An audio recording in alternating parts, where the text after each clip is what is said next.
तुला राशि के जातक जीवन में संतुलन बना करके चलते हैं। आप न्यायप्रिय, सौंदर्य प्रेमी, सामाजिक, डिप्लोमेटिक होते हैं। व्यक्तित्व आपका आकर्षक होता है। रिलेशनशिप ओरिएंटेड, समझौतावादी, निर्णय सोच समझ कर करते हैं। आप चिंतनशील होते हैं। तुला राशि के जातकों को बैलेंस बना करके चलना बहुत ज्यादा पसंद है, चाहे रिश्ते हो, विचार हो, क्योंकि आपकी राशि के स्वामी भी तराजू हैं, बैलेंस बनाने वाले ऐसे होते हैं तुला राशि के जातक।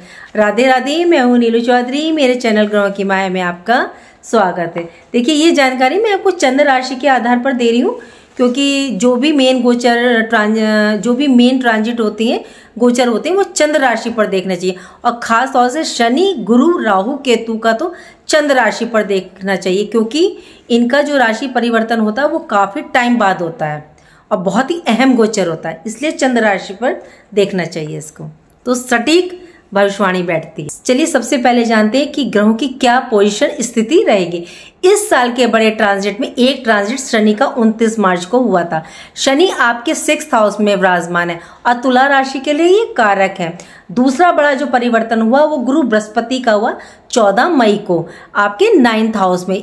ये आपकी राशि के लिए कारक है, क्योंकि ये कारक भाव में है, मिथुन राशि में। राहु 5th हाउस में और केतु 11th हाउस में गोचर कर रहे हैं। सूर्य 1 जून से आपके 7th हाउस पर आ जाएंगे। शुक्र 7th भाव के कारक है। ये बहुत सुंदर स्थिति रहेगी आपके लिए। जब राशि स्वामी उच्च हो जाएं तो उत्तम रिजल्ट प्राप्त होते हैं। मिड जून से सूर्य भी 9th हाउस में प्रवेश करके बुधादित्य योग बनाएंगे। मंगल 6 जून तक तो कर्क राशि में रहेंगे, 10th हाउस में ये गोचर कर रहे हैं। मंगल 10th हाउस में दिग्बली होते हैं। 7 जून से मंगल सिंह राशि आपके 11th हाउस में प्रवेश करेंगे। यहाँ भी मंगल उच्च अवस्था में आ जाएंगे। ये तो थी ग्रहों की स्थिति। अब इनसे आपको क्या रिजल्ट प्राप्त होगा, चलिए जानते हैं विस्तार से। सबसे पहले बात करते हैं आपके 1st हाउस की। 1st हाउस यानी कि हम स्वयं, हमारा व्यक्तित्व, हमारी सोच, आचार, विचार, व्यक्तित्व के मूल स्वभाव, हमारी आत्म छवि को दर्शाता है। शुक्र की पूर्ण दृष्टि आपके 1st हाउस पर और देवगुरु बृहस्पति की 5th दृष्टि आपके 1st हाउस पर। दोनों की गुरुओं की देखिए दृष्टि है। राहु की 9th दृष्टि है आपके 1st हाउस पर। शुक्र अपने ही घर को देख रहे हैं, तो आपके अंदर सौंदर्य से, स्वयं से इस दौरान आप प्रेम करोगे। अपनी पर्सनैलिटी पे बहुत ज्यादा ध्यान दोगे, जो काफी टाइम से आप नहीं दे रहे थे। आप मेटेरियलिस्ट हो जाओगे इस टाइम पीरियड में। गुरु बृहस्पति की भी दृष्टि है। ये गुरु इसके बिल्कुल विपरीत है। गुरु बृहस्पति किस चीज के? ज्ञान, बुद्धि, धन, संतान, अध्यात्म के कारक हैं। आपका रुझान अध्यात्म की तरफ भी बढ़ रहा है। आप आध्यात्मिक हो जाओगे। धार्मिक गतिविधियों में मतलब आपका मन लगेगा। इस टाइम आपका पूरा ध्यान अपनी पर्सनैलिटी पर भी रहेगा। 1st हाउस से आपका स्वास्थ्य भी देखा जाता है, तो स्वास्थ्य में आपको थोड़ा सा अप डाउन रहेंगे, लेकिन आप इस दौरान अपना ध्यान रखेंगे। समाज में आपका मान, सम्मान, पद, प्रतिष्ठा आपका बढ़ेगा। राहु की दृष्टि पड़ने से क्या होगा कि आपके जीवन में जो भी कार्य होगा मतलब वो अचानक होगा। जॉब में हो, बिजनेस में हो, व्यापार में हो, अचानक परिवर्तन आपको देखने को मिलेगा। शुक्र आपके लिए पारिवारिक जीवन, आपका गृहस्थ जीवन। देखिए, लड़की के लिए जो उसका पार्टनर होता है वो गुरु बृहस्पति होता है, और लड़के के लिए जो उसका पार्टनर होता है वो शुक्र होता है। गुरु बृहस्पति संतान के भी कारक हैं, तो जो स्त्रियां संतान प्राप्ति के इच्छुक हैं उनके लिए बहुत उत्तम समय है। काफी टाइम से देखिए प्लैनेट सपोर्ट नहीं कर रहे थे, लेकिन अब प्लैनेट की जो पोजीशन है वो बेस्ट हुई है। जिनका विवाह योग नहीं बन रहा था उनके योग बनेंगे। वैवाहिक जीवन, लाइफ पार्टनर 7th हाउस से देखा जाता है। शुक्र यहाँ विराजमान है, यहाँ से इनकी पूर्ण दृष्टि आपके 1st हाउस पर, तो विवाह योग तो देखिए ये 100% बना रहे हैं। और देखिए, यदि राशि का स्वामी उच्च हो जाए तो ये एक बहुत ही सुंदर स्थिति रहती है। और यहाँ पर आपके 1st हाउस पर दोनों गुरुओं की दृष्टि है, तो इससे आप अपनी पर्सनैलिटी पर तो ध्यान देंगे ही देंगे, साथ में आपका रुझान अध्यात्म की तरफ भी बढ़ेगा। आप स्वयं देखेंगे इस टाइम पीरियड में। बात करते हैं 2nd हाउस की। 2nd हाउस में वृश्चिक राशि, इसके स्वामी मंगल नीच होकर के अभी आपके 10th हाउस में विराजमान है। 15 जून तक सूर्य की दृष्टि, बुध की 6 जून तक दृष्टि रहेगी। मंगल आपके 2nd हाउस के स्वामी है और 7th हाउस के स्वामी हैं, धन के स्वामी हैं, आपके लाभ भाव में बैठकर धन भाव 2nd हाउस पर दृष्टि डाल रहे हैं। आप देखिए ये कितनी सुंदर स्थिति। 11th हाउस से देखा जाता है कि धन कितना आएगा, कितना लाभ होगा। 2nd हाउस दिखाता है कि आप कितना बचाएंगे, कितना सेविंग करेंगे। तो लाभ भाव 11th हाउस का कनेक्शन देखिए 2nd हाउस से बना है, तो बहुत ही बेहतरीन होता है ये। मंगल की चतुर्थ दृष्टि आपके 2nd हाउस पर, तो धन का आगमन तो देखिए होगा, आपकी सेविंग भी होगी, लेकिन मेहनत थोड़ा आपको ज्यादा करनी पड़ेगी हार्ड वर्क के द्वारा, क्योंकि मंगल मेहनत पराक्रम के स्वामी है। और इस टाइम पीरियड में आपकी सेविंग भी होगी। आपके 2nd हाउस पर 2 अग्नि तत्व ग्रहों की दृष्टि का प्रभाव रहेगा, तो आपको क्रोध से बचना है इस दौरान। और दोनों ग्रह एक दूसरे के घर में, तो क्रोध पर तो आपको नियंत्रण रखना पड़ेगा और रखिएगा।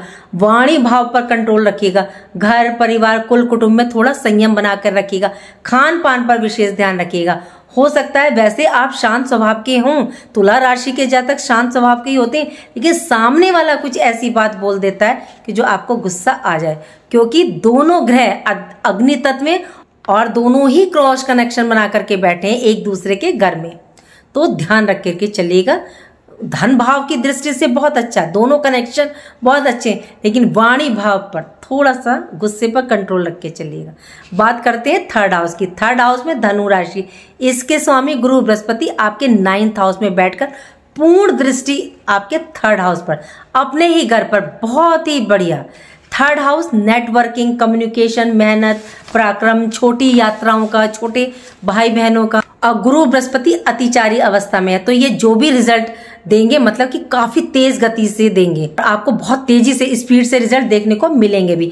यदि आप इन फील्ड से रिलेटेड हैं, कम्युनिकेशन का है आपका कार्य, टीचर हैं, IT सेक्टर से हैं, टेक्नोलॉजी है, एंकर है, फाइनेंस है, समाज सेवा है, सलाहकार है, ज्योतिष से रिलेटेड आपका कार्य, प्रोफेसर है, तो बहुत ही गजब समय रहने वाला है। धर्म अध्यात्म से जुड़े हुए हैं तो आपके ही कम्युनिकेशन से भाग्य उदय होगा। इस टाइम आप आध्यात्मिक रहेंगे, आपका रुझान मतलब अध्यात्म की तरफ रहेगा। आपके मान सम्मान पद प्रतिष्ठा में मतलब वृद्धि होगी। शनि की 10th दृष्टि, केतु की 5th दृष्टि, गुरु बृहस्पति की 7th, 15 जून से सूर्य की भी दृष्टि आ जाएगी। एक सबसे बेहतरीन दृष्टि बुध की। बुध कम्युनिकेशन के जबरदस्त कारक है। ज्ञान बुद्धि का मिलन होगा दृष्टि संबंध से। पराक्रम, पुरुषार्थ, मेहनत के भाव को देखेंगे, तो आप अपने ज्ञान, बल, बुद्धि, कम्युनिकेशन के द्वारा काफी कुछ हासिल करेंगे। देखिए, जब ग्रह या उनकी दृष्टि अनुकूल हो तो कार्य स्वतः ही बनने लगते हैं, रास्ते खुद ही मिलने लगते हैं, कार्य में अच्छे रिजल्ट परिणाम प्राप्त होते हैं। बात करते हैं 4th हाउस की। 4th हाउस में मकर राशि, इसके स्वामी शनिदेव आपके 6th हाउस में। 4th हाउस आपका सुख भाव, माता का, प्रॉपर्टी का, भूमि, भवन, वाहन, पब्लिक का। और शनि का रिजल्ट देखिए, 3रे भाव में शनि हो, 6ठे घर में शनि हो, 10वें घर में शनि हो, 11वें भाव में शनि हो, तो यहाँ अच्छा माना जाता है। इनका रिजल्ट अच्छे प्राप्त होते हैं। शनि क्योंकि क्रूर ग्रह, न्याय के देवता है, ये आपको आपके कर्म का ही रिजल्ट प्रदान करते हैं।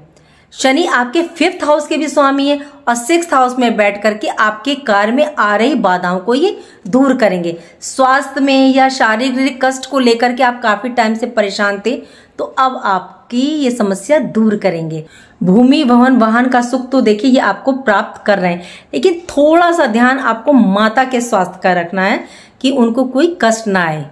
थोड़ा सा वाणी पर भी कंट्रोल रखिएगा कि माता के साथ कोई अनबन ना हो, या आप पब्लिक प्लेस पर हैं तो वहां कोई लड़ाई झगड़ा ना हो जाए। बात करते हैं 5th हाउस की। 5th हाउस में कुंभ राशि, इस समय राहु का गोचर है आपके 5th हाउस में। केतु की 7th दृष्टि, गुरु की 9th, मंगल की 7th दृष्टि। ये भाव आपका बहुत ज्यादा एक्टिवेट रहने वाला है। शिक्षा, एजुकेशन में स्टूडेंट्स को ओवर कॉन्फिडेंस ज्यादा रहेगा। देखिए, कॉन्फिडेंस आना अच्छा है, लेकिन ओवर कॉन्फिडेंस ज्यादा अच्छा नहीं है। ज्यादा अति किसी भी चीज की अच्छी नहीं होती। यदि स्टूडेंट अपना कंसंट्रेशन बनाकर रखते हैं तो राहु के दिखाए कई रास्तों में से ये सही रास्ता चुनते हैं, तो राहु शिक्षा के क्षेत्र में आपको सफलता प्रदान करेंगे। क्योंकि गुरु बृहस्पति की अमृत दृष्टि भी है। धन भाव के स्वामी लाभ भाव से 5th पर दृष्टि डालेंगे, तो 5th भाव विद्या, बुद्धि, संतान का, पूर्व जन्म के पुण्य का, केतु की दृष्टि है। केतु क्या पूर्व जन्म के पुण्यों को दर्शाते हैं। देखिए आप लोगों के मैंने मैसेज देखे कि आप लोग पूछते हैं कि पूर्व जन्म के फलों से कैसे रिजल्ट मिलता है। देखिए हमारी जो हॉरोस्कोप पर्सनल चार्ट होता है वह हमारे पूर्व जन्म के कर्मों के अनुसार ही हमें रिजल्ट देता है।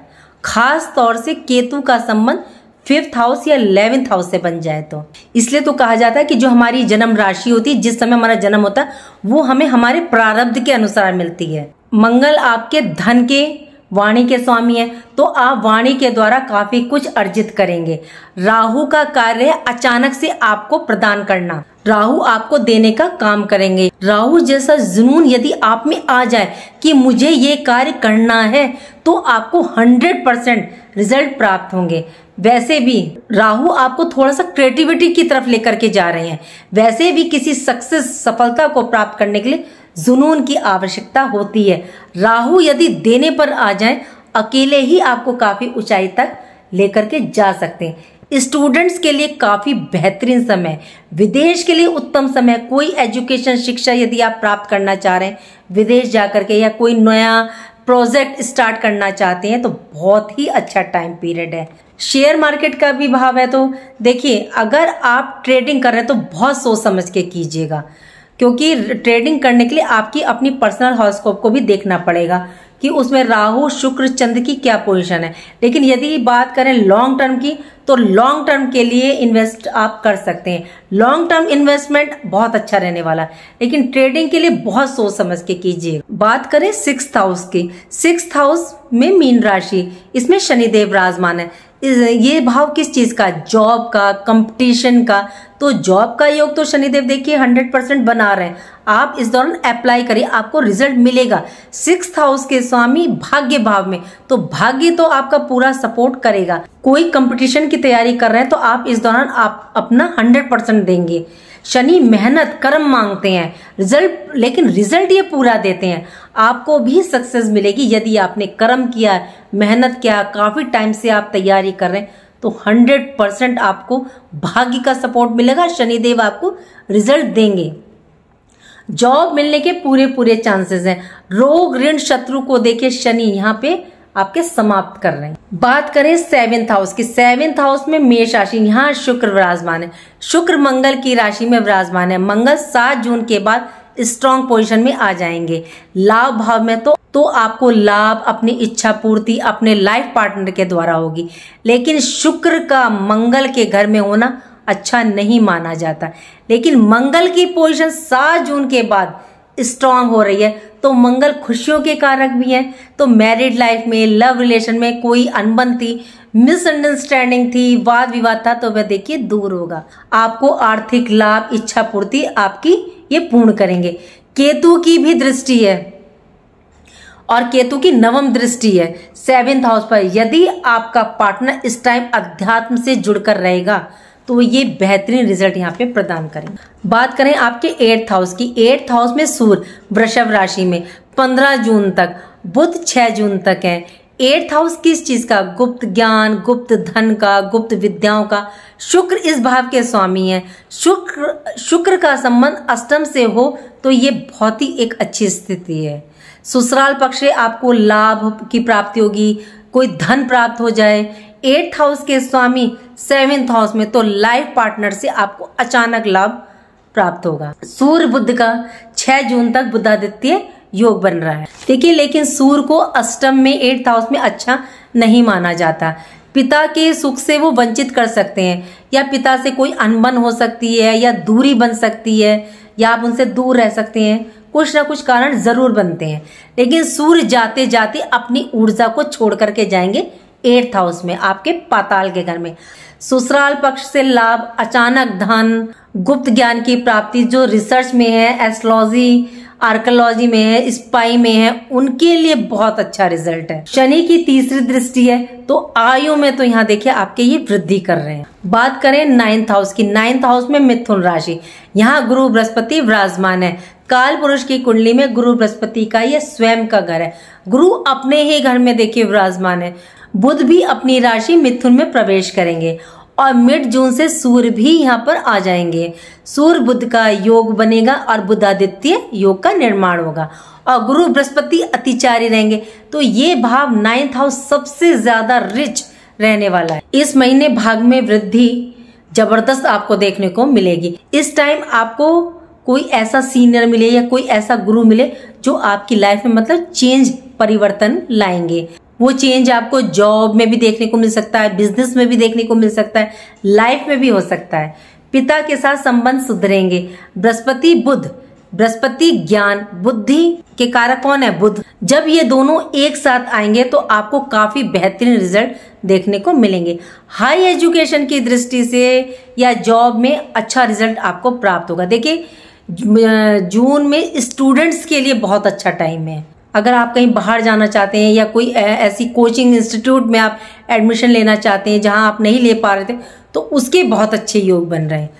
मान सम्मान प्रतिष्ठा में वृद्धि होगी। आपके नेचर व्यवहार में सॉफ्टनेस, कोमलता मतलब कि देखने को मिलेगी। ईश्वर के प्रति आपकी इस दौरान श्रद्धा बढ़ेगी। सूर्य आत्मा के कारक है, तो आप में मतलब ज्यादा दया भाव, दयालुता की भावना देखी जा सकती। किसी की मतलब हेल्प के लिए आप इस दौरान काफी आगे आओ। बात करते हैं 10th हाउस की। 10th हाउस में कर्क राशि, 6 जून तक मंगल यहाँ विराजमान रहेंगे। तो वर्क प्लेस पर, बिजनेस व्यापार में सीनियर के साथ थोड़ा सा देखिए संभल कर चलेगा। गुस्से पर कंट्रोल रखिएगा। सरकारी कार्यों में सरकारी बंदे से तो बिल्कुल ना उलझे। वैसे 10th हाउस में मंगल देखिए दिग्बली होते हैं, आपको तुला राशि को इतना नुकसान नहीं कर रहे हैं, लेकिन थोड़ा सा संभल के चलिएगा जब तक 6 जून तक यहाँ मंगल देव विराजमान है। बात करें 11th हाउस की। 11th हाउस में केतु देव विराजमान है। 7 जून से जैसे ही मंगल प्रवेश करेंगे तो यहाँ आपको अच्छे रिजल्ट प्राप्त होंगे। इंटेंशन क्या है? केतु इंटेंशन की वजह से आपको लाभ प्राप्त होगा। मंगल भी 11th हाउस में है, तो फ्रेंड, दोस्त, नेटवर्क सर्कल की वजह से आपको लाभ होगा। आपको ध्यान कहाँ रखना है? फ्रेंड, जो सीनियर फ्रेंड है उनसे लड़ाई झगड़ा ना करें। बड़े भाई बहनों से मनमुटाव ना लेकर के आए, उनसे बना के रखें। कोई झगड़ा वाणी बहस कुछ ना करें, उनसे कोई विवाद ना करें, कोई आर्ग्यूमेंट ना करें। मंगल केतु की युति है तो कभी कभी गुस्सा ला सकते हैं, इस बात का ध्यान रखें। लड़ाई झगड़ा अचानक से हो सकता है, ध्यान रखिएगा, संभल के चलिएगा। कुछ चीजें आपके लाइफ में मतलब सडन होंगी, अचानक होंगी, लेकिन इससे क्या होगा? आपको लाभ की प्राप्ति होगी। मंगल केतु की युति आपको पद, प्रतिष्ठा, मान सम्मान, धन की इच्छा आपकी पूरी करेगी। ये पूर्ति आपकी मंगल केतु कर रहे हैं। बस यहाँ आपको केतु की डिमांड को मान लेना है, मतलब कि डिटैच हो जाए। कर्म मेहनत करने के लिए मना नहीं कर रही हूँ, देखिए मैं आपको सिर्फ मैं आपको ये कह रही हूँ कि आपको जो प्राप्त हो रहा है आप उसे स्वीकार लें, उसे मतलब सिर पर ना चढ़ाएं, मतलब कि अहम की भावना ना लेकर के आ जाएं, क्योंकि राहु की भी दृष्टि है तो अहम भावना ये आ सकती है। स्टूडेंट की एजुकेशन की दृष्टि से काफी बेस्ट रहेगा। बात करें 12th हाउस के। 12th हाउस में कन्या राशि, इसके स्वामी बुध। बुध की पोजीशन, स्थिति आपके लिए बेस्ट रहेगी, क्योंकि बुध कम्युनिकेशन, मैनेजमेंट, डॉक्यूमेंट, वाणी के कारक हैं। 12th हाउस विदेश रिलेटेड गतिविधियों का, तो यदि काफी टाइम से आपका कार्य रुक रहा था, बिजनेस में, एक्सपोर्ट इम्पोर्ट में रिजल्ट नहीं मिल रहा था देखने को, तो अब आपका मतलब बेटर होगा। बिजनेस व्यापार में भी ग्रोथ देखने को मिलेगी। कोर्ट कचहरी के मामले सुलझेंगे। मैनेजमेंट डील के लिए अच्छा रहेगा ये मंथ आपके लिए। थोड़ा सा ध्यान कहाँ रखना है? 6 जून तक ही रखना है, ज्यादा नहीं रखना। जैसे ही 6 जून निकल जाएगी उसके बाद आप खुद देखेंगे कि आपके कार्य स्वतः ही बन रहे हैं। उसके बाद चीजें ऑलरेडी आपकी ठीक होती चली जाएंगी। कुल मिलाकर के तुला राशि के लिए जून का महीना अच्छा रहेगा। देखिए थोड़े से उपाय करके चलिएगा। एक तो मंगल का कीजिएगा, अगर आप हनुमान चालीसा पढ़ सकते हैं तो पढ़ लीजिएगा। सुंदरकांड पढ़ सकते हैं तो मंगल शनिवार को शाम के टाइम पढ़ेगा, नहीं तो डाउनलोड करके सुन लीजिएगा। राहु के लिए देखिए राहु बहुत अच्छी पोजीशन में है, लेकिन क्या है कि ये काफी तेज स्पीड से रहेंगे, तो इसलिए इनके रिजल्ट अच्छे पॉजिटिव लेने के लिए स्कंद पुराण में सरस्वती नील स्तोत्र है, उसका पाठ कीजिएगा या आप उसको डाउनलोड करके सुन लीजिएगा। शनि के लिए तो आप दशरथ शनि स्तोत्र का पाठ कीजिएगा, ये तो इससे अच्छा कुछ नहीं हो सकता। वैसे आप लोग के लिए अच्छा ही रहेगा जून का महीना। जैसे ही 6 जून निकल तुला राशि के जातकों के लिए अच्छा ही रहेगा। बस थोड़ा सा वाणी भाव पे कंट्रोल रख लीजिएगा क्रोध गुस्सा मत कीजिएगा और आर्गुमेंट ज़्यादा मत कीजिएगा। फिर आपके लिए ये महीना आपके लिए बहुत अच्छा रहने वाला है। उम्मीद करती हूँ कि जो जानकारी मैंने आपको दी वो आपको अच्छी लगी होगी, और अच्छी लगी तो लाइक कीजिए, कमेंट बॉक्स में हर हर महादेव लिखिए और मेरे चैनल ग्रहों की माया को सब्सक्राइब कीजिए। राधे राधे, जय माँ बाबा।